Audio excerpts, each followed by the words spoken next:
Diego Armando Maradona was born on October 30, 1960 in Lanús, Argentina, and grew up in the poor neighborhood of Villa Fiorito, just outside Buenos Aires.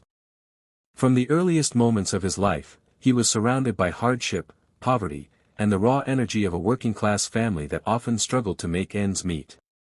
His father, Don Diego, worked in a factory and occasionally on boats, and his mother, Dalma, was a homemaker devoted to raising their children. In the midst of this humble environment, Diego discovered the ball, a simple object that soon became the extension of his soul and the instrument through which he would change the world. By the age of 3, his first toy was a football, and his natural connection with it astonished everyone who saw him play. By the time he was a child of 7 or 8, his ball control and dribbling in the narrow alleys of Fiorito were already legendary. Local scouts quickly realized the raw genius of the boy. At the age of 10, Maradona joined Los Cebollitas, the youth team of Argentinos juniors. There, his incredible talent and flair became impossible to ignore.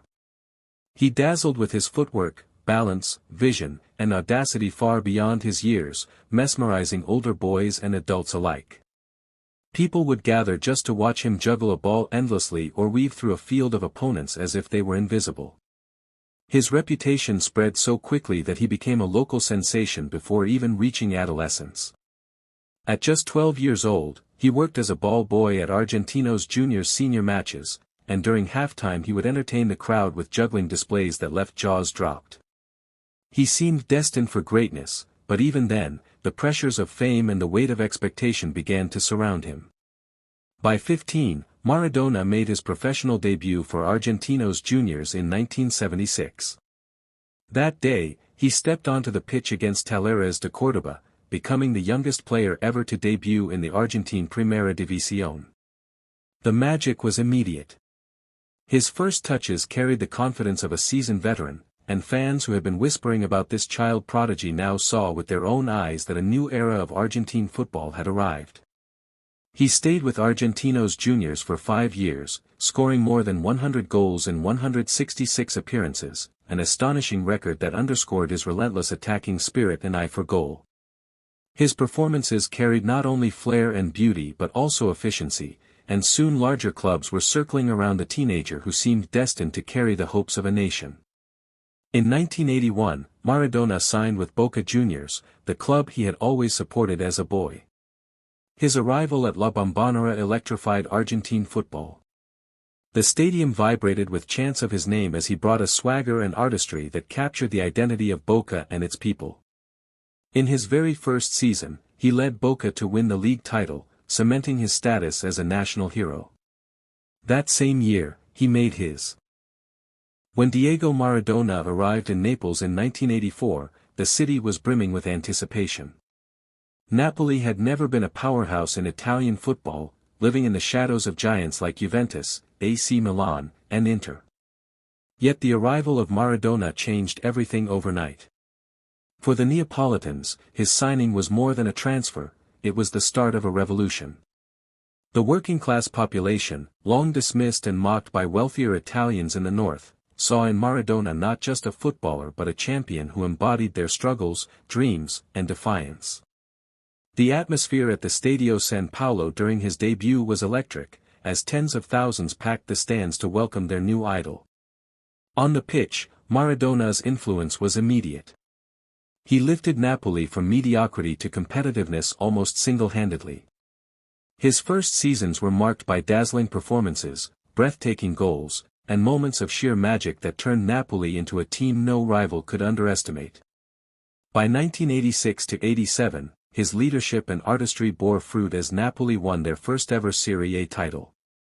The celebrations in Naples were unlike anything Italy had seen, streets filled with singing, fireworks, and murals of Maradona painted on walls across the city.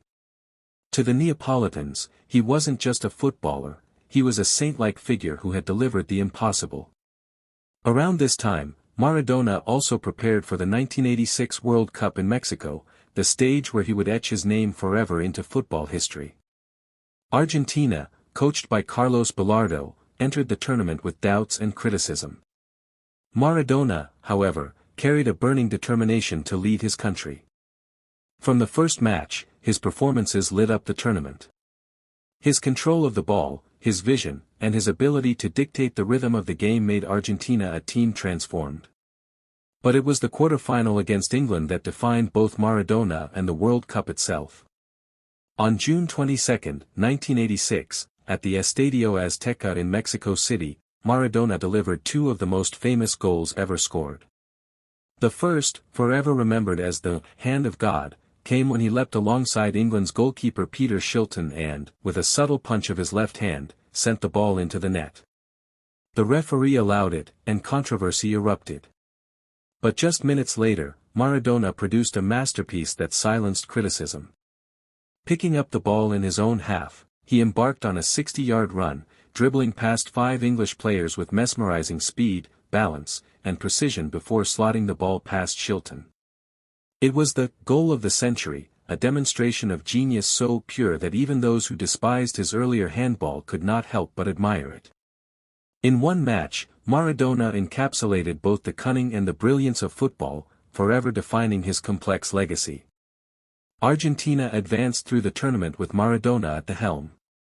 In the semi-final against Belgium, he scored 2 stunning goals, further solidifying his dominance. When Diego Maradona's 15-month ban for cocaine use began in 1991, the life of the football genius started to spiral in ways that mirrored both his brilliance and his fragility. After the suspension, his time at Napoli effectively came to an end. The club that had adored him was now under the glare of scandal, and the relationship that once seemed unbreakable dissolved under the weight of controversy. Maradona left Italy with 2 Serie A titles, a UEFA Cup, and an almost mythical bond with the people of Naples, but he also left behind chaos, unfinished battles, and a reputation damaged by addiction. In 1992 he signed with Sevilla in Spain, hoping for a fresh start. Though flashes of his magic appeared, dribbles, assists, moments of vision, he was no longer the unstoppable force of the 1980s. The physical toll of years of rough challenges and his own excesses had begun to show. After a season in Spain, he returned to Argentina, playing briefly for Newell's Old Boys, where crowds still came in awe just to see him touch the ball. His career seemed a shadow of its former self, yet his presence carried an aura that drew attention wherever he went. In 1994, Maradona was named to Argentina's squad for the World Cup in the United States. Many doubted he could still perform at the highest level, but in Argentina's opening matches, he silenced critics. His goal against Greece, an unstoppable rocket into the top corner, was a reminder of the genius that still lived within him.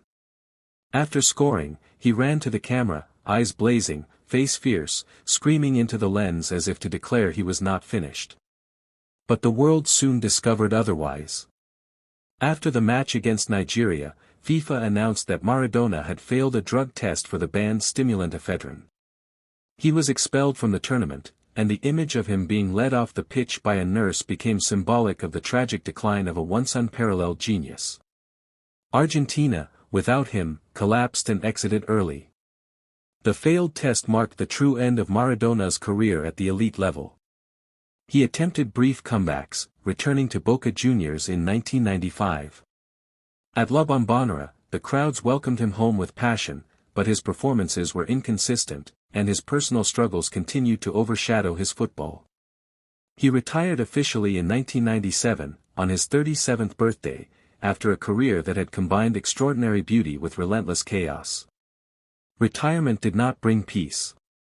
Maradona's battles with addiction, weight, and health became public and painful.